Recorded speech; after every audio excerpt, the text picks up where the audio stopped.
This is the 16th part of our series on Mark's Gospel, and Jesus is asked about the behavior of his disciples and answers with three analogies. We're exploring Mark chapter 2, verses 18 through 22. This is verse 18 from the English Standard Version of the Bible. Now John's disciples and the Pharisees were fasting, and people came and said to him, "Why do John's disciples and the disciples of the Pharisees fast, but your disciples do not fast?" First, the facts. John the Baptist's disciples and the Pharisees were fasting. What is fasting? Fasting is a deliberate avoidance of something for a specific period of time as an act of devotion to God and to bring focus on spiritual matters. It's most commonly deciding to rely on God rather than groceries for the day, focusing on prayer rather than food. When did this happen? Mark doesn't say, but it is the second event of three controversies about the purity and practices of Jesus and his disciples. In the first, at Levi's house, the scribes of the Pharisees were concerned that Jesus ate with sinners. In this encounter, religious fasting is the issue, and in our next video, proper behavior during the Sabbath will be the focus of criticism of Jesus and his disciples. Look at the question posed to Jesus. Why aren't your disciples doing what the disciples of John and the Pharisees are doing? It's like saying, we know that those two groups are pious, and the fact that your group isn't doing what they're doing raises questions for us. Do you think those groups are wrong for fasting? Is the lack of fasting by your disciples a criticism of John and the Pharisees? Or are they right and you're wrong? That's just human nature, isn't it? If we see someone not doing what others are doing, we wonder if one is correct and the other incorrect. Or, in this context, is one group holy and righteous and the other not? Jesus responds with an analogy intended to reframe their perceptions of his disciples. Let's look at verses 19 and 20. And Jesus said to them, "Can the wedding guests fast while the bridegroom is with them? As long as they have the bridegroom with them, they cannot fast. The days will come when the bridegroom is taken away from them, and then they will fast in that day."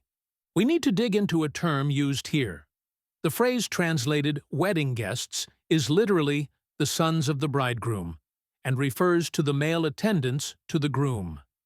In a modern Western wedding, it would be the best man and the other groomsmen, the close friends of the groom. What did Jesus say about those groomsmen? Groomsmen don't fast while the groom is still with them. But when he's taken away, when he's married and has a wife and responsibilities, then they'll fast. What does he mean? A wedding changes the relationship between the groom and his groomsmen, and in a sense, the groomsmen are losing something when the groom becomes a husband. So what does this analogy say about the disciples and fasting? The disciples are enjoying the pre-wedding time with Jesus. It's not a time of loss yet.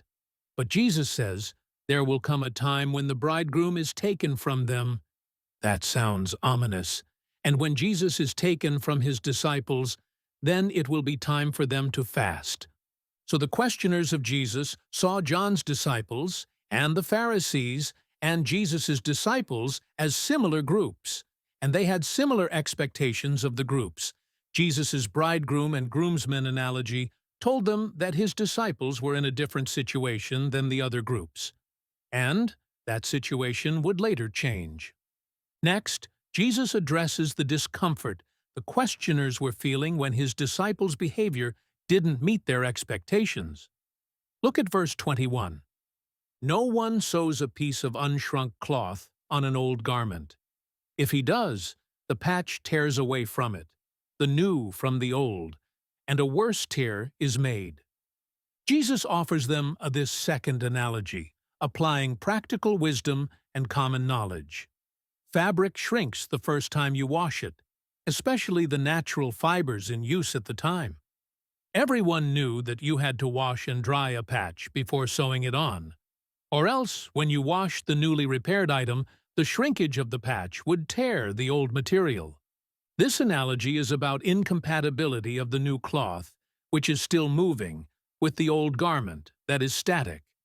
The new cloth will distress the old static garment and potentially do more harm than good. What is he saying about the people asking the fasting question? What are they experiencing as they see Jesus' disciples not doing what they expected? They have a settled view of how religious people conduct themselves, but this new teacher with his new group aren't settled in the same way. The questioners are distressed by the new patch on the old garment of their expectations. But Jesus isn't done. Look at verse 22. And no one puts new wine into old wineskins. If he does, the wine will burst the skins, and the wine is destroyed, and so are the skins. But new wine is for fresh wineskins. Jesus employs the same contrast, new and old, but moves to a different area of common knowledge. When juice becomes wine, it ferments as the yeast eats the sugars and produces alcohol and waste gases. You can't reuse an old wineskin to store new wine because the skin has already stretched to its capacity. The new wine and its new gas pressure will rupture the old wineskin. The old skin is static. The new wine is alive and moving. What is different about the analogies of the patched garment and the wineskins? The patch on a garment is on the surface, but the wineskin is a container. The new wine goes inside, and common, practical knowledge dictated that there would be some pressure, some gas pains. So what is Jesus telling his questioners? First, don't compare Jesus' disciples to John's or the Pharisees, because their circumstances are not the same. Second, you can't add a new patch that hasn't been properly prepared to an existing thing without introducing distress. Maybe they're not ready for this new patch?